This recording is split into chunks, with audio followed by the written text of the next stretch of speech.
the last video, we were focusing on normal stress. And I want to do a really quick recap of what that was because we're going to learn about a new kind of stress today, and I want you to make sure that you keep them distinct. So with normal stress, we usually had a long bar or something that was being pulled in tension or pushed in compression. And so we would come along and cut it open. And when we cut it open, we would discover what the internal normal force was. When we take that normal force and we divide it by the area of that cross section that we cut through, we would end up with this thing called normal stress. If the normal force is in tension, the normal stress is also going to be in tension. Use the Greek letter sigma for normal stress, and it's just equal to N over A, where A is the area of that shaded in blue circle.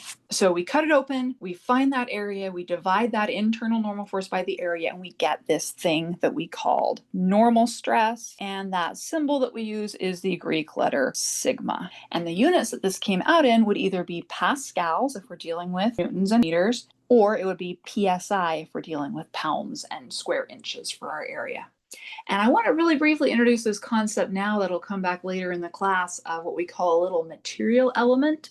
And the idea is, typically in engineering, we're talking about these big structures. But when it comes to actually figuring out if something's going to break, what matters to us is locally, how big is the stress at this specific little tiny location. What we'll sometimes do is take a little chunk of material that's sitting right there where we cut it open and look at what we call the stress state. And so what the stress state looks like for a little chunk of material in the middle of this bar is we draw it as an exaggerated cube so that we can see what's going on. It's really this little tiny chunk of material. And what the stress state looks like is it's being pulled on to the right and to the left with a stress whose magnitude is sigma. And that's the only thing that's happening to it, right? It's not being pulled and tugged up and down. It's not being pulled and tugged out in front of the page and behind the page. We're pulling on the bar or wire in tension. And if you zoom in on a little piece of material right here, this is what the stress state looks like for that little piece of material. We're going to come back and use that later in the semester. New topic for today is shear stress. Shear stress is a different kind of a stress. Many of you might already be familiar with the term shear. We use it sometimes when we talk about shearing off a pin or shearing off a nail. I've had this happen in my house where you have maybe a board and then another board underneath it, and they are attached by a nail or a screw of some kind. If you ended up pulling with a force that way, pulling with another force that way, what can happen is you can break off that little nail or that screw by what's called shearing off. And that's caused by a different kind of stress than this normal stress we talked about last time. It's caused by something called shear stress. And if we zoom in on the material, just like with our little cube up above, if you take a little tiny chunk of material right in the middle of my nail, what it feels like to the nail is somebody is pushing to the left on the top surface and to the right on the bottom surface. So your stress state might look kind of like so. You can't really see the bottom face, but somebody is pushing to the left on the top, somebody else is pushing the bottom. And if you apply enough of that stress, this will break into two pieces. It's called shearing off. Now, when we draw these little cubes, if you were to do static equilibrium on this little cube, even a little tiny piece of material, you discover that, well, as long as these two lead to the same force, some forces in the x direction, and you're in good shape. The problem is, can you see that this is an unbalanced moment? And this little chunk of material would start to rotate. Turns out with shear stress, we're actually going to end up needing an equal and opposite pair of them on the other two faces to counteract the counterclockwise moment. So my first pair of stresses caused a counterclockwise moment. This second pair of stresses needs to cause a clockwise moment, so this will be in moment equilibrium. Don't want to overwhelm you with too much of that right now. I'm just trying to lay the groundwork for some things we're going to talk about later in the semester. So shear stress, we are going to use for this the Greek letter tau. We're going to calculate something called the average shear stress. And it is fine for doing average approximations of shear stress in things like nails and pins, which is why I like to start with this cartoon of the nail or the screw or the pin. How are we going to calculate average shear stress? Tau is going to equal a shear force V divided by the area that it acts over. Remember how normal stress was normal force divided by area? Shear stress is shear force divided by area. And guess what the units are going to be? They're going to be either pascals or megapascals, and they're going to be PSI or KSI. So same kind of units as normal stress. It is a stress, but instead of a stress that tends to be a tugging and pulling stress, it is a shearing stress that tends to make two surfaces of material slide in opposite directions like that. The only time we're going to use this equation as is for average shear stress, and this will specifically be for things like pins and nails and screws. So little things. We're talking about the shear stress in maybe a big torsion bar or something that we'll do in a few chapters. We're going to use a totally different equation for that kind of shear stress. But when we just want a quick estimate of the average shear stress, this is the equation we're going to use. There's one more little thing I need to tell you before we can start solving some actual problems with this. Two different ways that things can be pinned together that we're going to encounter. The first is called single shear, and it looks like this. We have two boards and they're going to be pinned together. So for single shear, there's my pin. And now the loads are applied as a force to the right, F, and an equal and opposite force to the left, F. I've drawn this very big so you can see what's going on with single shear. If I want to figure out how big is this shear force acting on my pin, I need to draw a little free body diagram of my pin. So to do that, I'm going to cut right through the middle of the pin and draw a little free body diagram. Now pulling to the right on it is this bar or board, pulling to the right with a force F. Now I cut it open. Remember, whenever you cut open a surface, here's my surface right here, you need to draw on it your normal force, your bending moment, and your shear force. V. Summing forces in the y direction, you'll get that N is 0 in this case. That's why there's no normal stress. V is going to be exactly equal to F. We sum forces in the x direction. And the bending moment, technically the bending moment might not be 0, but we're assuming this is exaggeratedly large. And if you were to shrink this down to a really small nail or pin, we're going to approximate the moment for now as 0. We're going to say it's pretty small compared to everything else. So guess what our shear force is? V is just equal to F.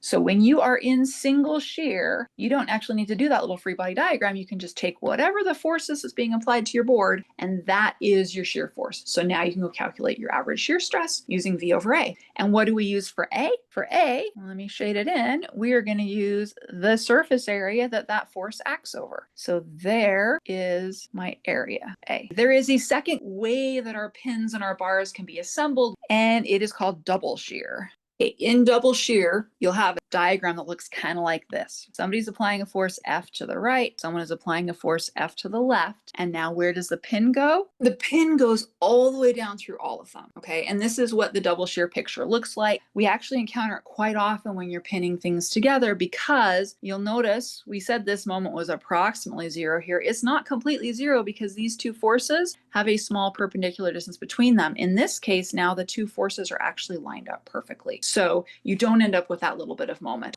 What we need to do is take a cut to figure out how big is the shear force going to be. You end up having to cut both here and here, and then you'll need to draw either this whole thing as a free body diagram with two cut open surfaces or this whole thing. Let's draw the easier thing. If I draw that little free body diagram, we've got the bar on here with a force F to the right. And then we have cut off parts of my pin. So on both of those surfaces, you'd have a normal force potentially and a bending moment, but we'll assume those are 0. So we end up with simply a shear force on the top surface and another one on the bottom surface. When we sum forces in the x direction, we get that F minus 2V equals 0, or V is equal to F divided by 2.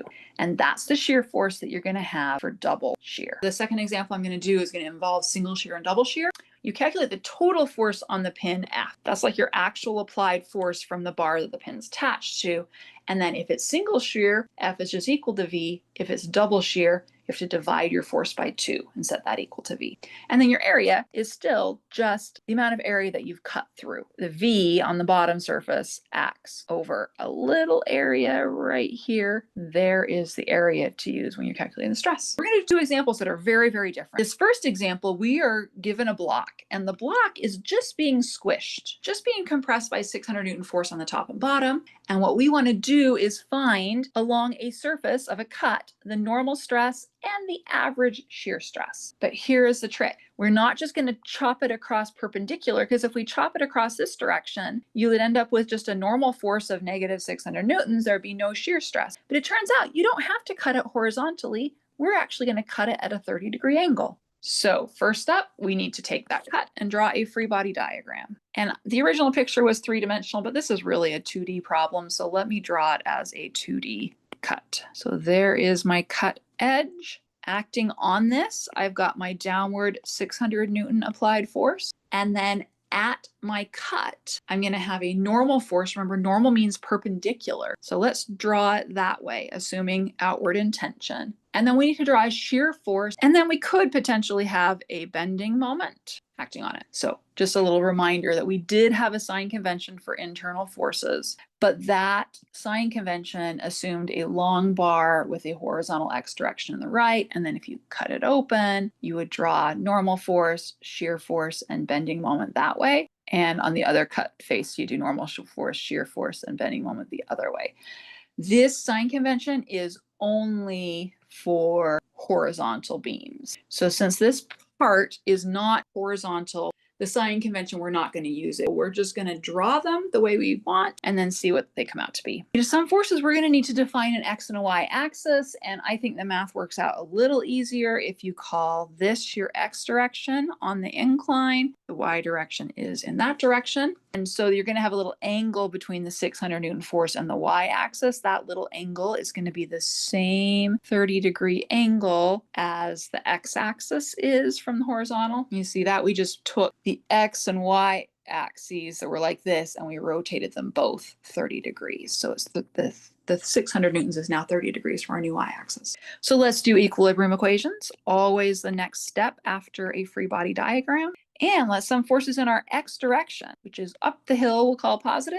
I have V going up the hill, and then down the hill, I'm going to have minus 600 newtons times the sine of 30 degrees equals 0, right? Because the cosine would be adjacent to the angle. That would be the y component. It's the opposite side that gives me my x component. So solving, I get that V is 300 newtons. And then if we sum forces in my y direction, up and to the left call positive, I have a downward minus n, and I have a downward 600 newtons times the cosine of 30 degrees. So n is equal to minus 520 newtons. And if I sum moments about the cut, n and v both go right through the cut. The 600 is directed right through this middle of that cut. So the bending moment is 0. Now the problem asks us to find the normal stress. Well, that's the Greek letter sigma. That's equal to the normal force divided by the area. The normal force is easy. That's minus 520 newtons. Minus means it's in compression. But now what in the world is the area? The shape of the box right here was 100 millimeters by 50 millimeters, but I didn't cut it square.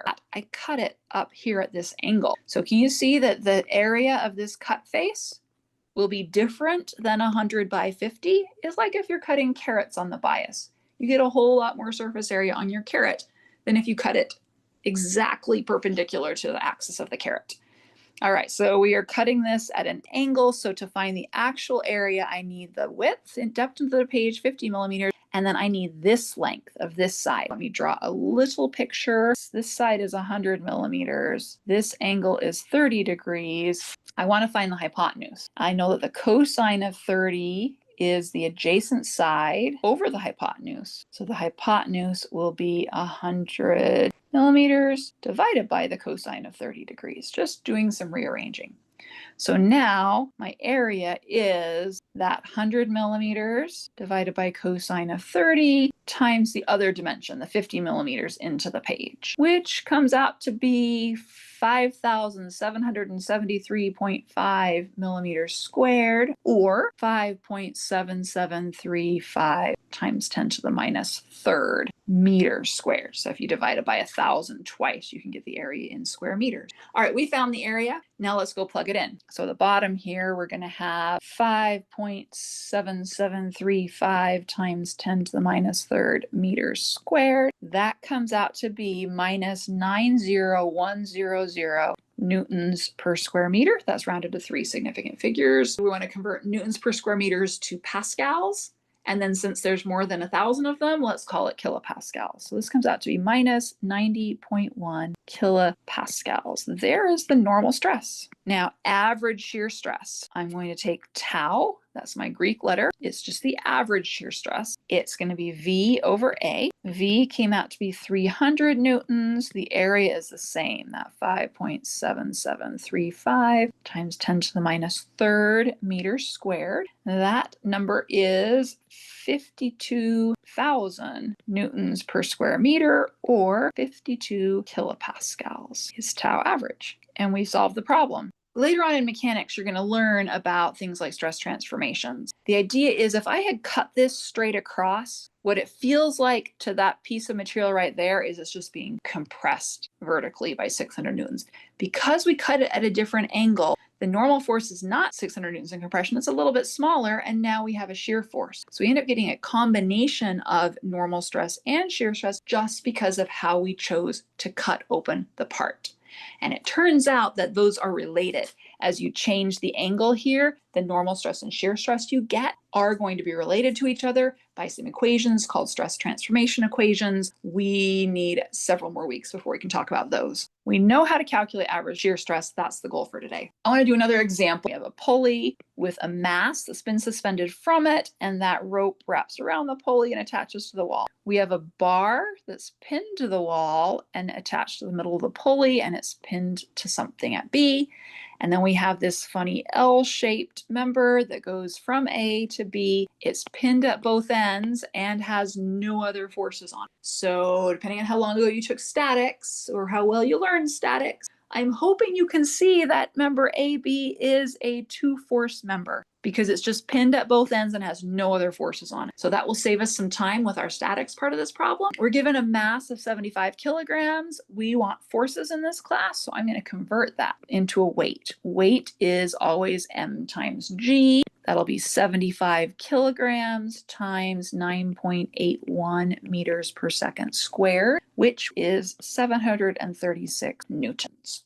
What does the problem ask for? It wants us to find the average shear stress in the pins at A and C. We need to do the statics part of the problem to figure out the force that acts at that pin. And once we know the force there, we'll be able to figure out how much stress is in the pin. They tell us that each of the pins has a 10 millimeter diameter and that pin A is constructed in a single shear kind of a way, and pin C is constructed in double shear. So we're going to use that single and double shear thing at the very end of the problem. Let's review statics here. We can draw free body diagrams of a lot of things here. You can draw a free body diagram of the block to figure out how much tension is in the cable. It has downward a weight of 736 newtons and upward the cable tension. And summing force in the y direction, you get that the cable tension is equal to the weight. So it is also 736 newtons. That was from summing forces in the y direction. The other thing we mentioned was that AB is a two-force member. It's a two-force member because it is pinned at two locations and has no other forces applied to it. Because of that, we can save a whole bunch of times by recognizing that in a two-force member, we aren't just going to draw an AX and an AY and a BX and a BY, because the direction of those resultant forces has to act along that line that goes between points A and B. So I'm going to call that the force in member AB, and I know the direction.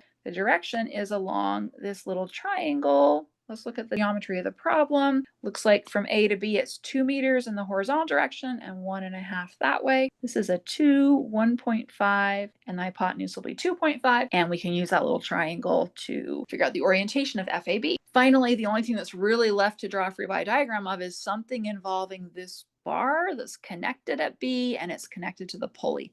And I like to leave pulleys attached and just cut through the cable as needed. So here's what I'm going to do for my free body diagram of the bar plus the pulley. Here's the bar. At point B is going to have a force in AB. Remember your frames and machines? If FAB is going up and to the right here, it's going to go down and to the left on the other part. Has to be acting down in that direction because I guessed that it's acting this way on this part. I need to include the pulley. Pulley looks like that. And I also keep the rope attached to the pulley and then I cut it just after the end of the pulley. So acting downward at that cut is the tension in the pulley, 736 newtons, and acting to the left right here is 736 newtons, also because it's most likely a frictionless pulley. And then what do we have left? We have the pulley we dealt with. We dealt with point B. At C, it's just pin. It's a generic pin, so I know nothing else about it, so we're going to call that just a CX and a CY in any direction you choose. Now that we have that free body diagram, we can do our equilibrium equations to solve for the three unknowns, CX, CY, and FAB. For a problem like this, I like to sum moments about C to get things started because I have two unknowns at C that if I sum moments there, they go away and I can solve for everything else. So doing that, I've got in a counterclockwise sense, the 736 newtons at the top of the pulley, and its perpendicular distance from point C will be the radius of the pulley,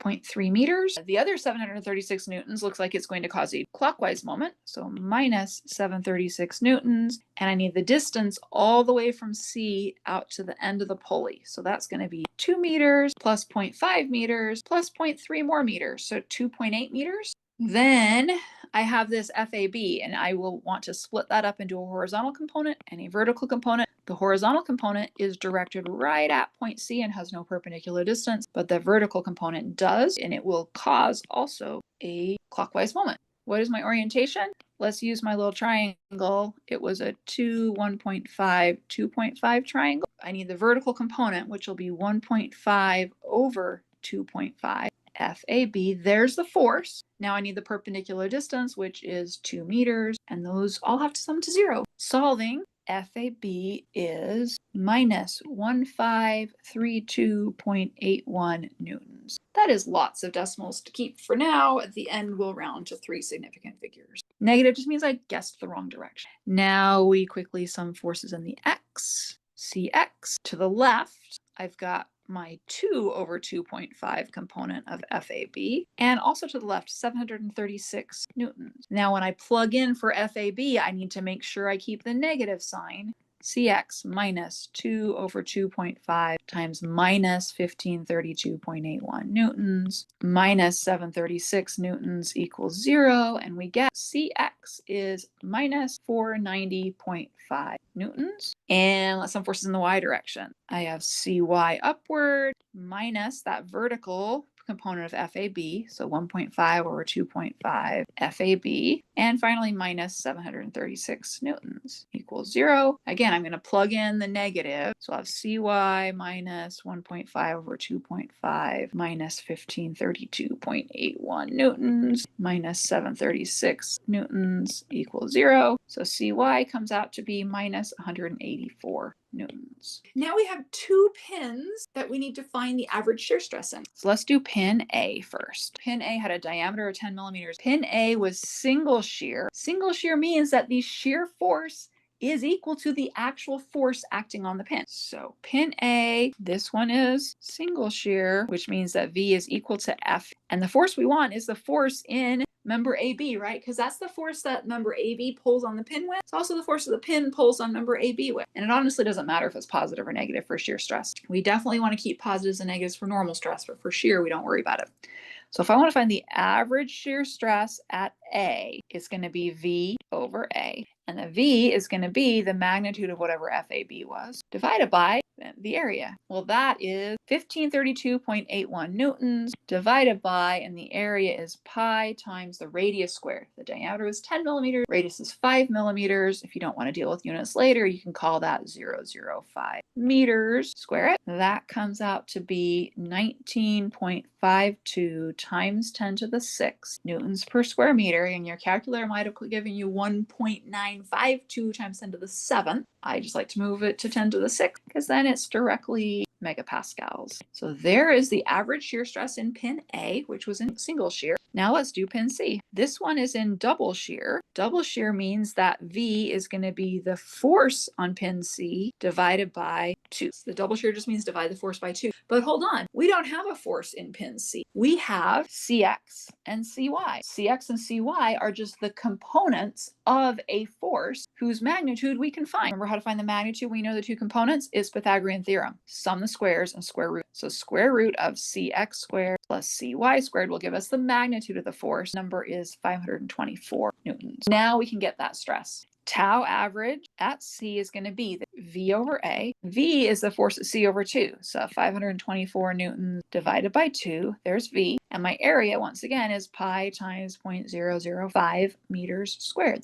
That comes out to be 3.34 times 10 to the 6th newtons per square meter, which is a Pascal, but 10 to the 6th is mega. So this is 3.34 megapascals. And those are our final answers. We do not call it tension or compression with shear because we are not tugging and pulling, we are shearing. So all we're worried about for now is magnitude. Later in the semester, when we are doing more complicated shear stress problems, the direction will matter. But for now, we're just worried about magnitude. As long as we can do the statics problem to find the force in any of these pins, if we then know the diameter of the pin and whether it's single or double shear, we can go and figure out the average shear stress. That wraps up today's class on average shear stress.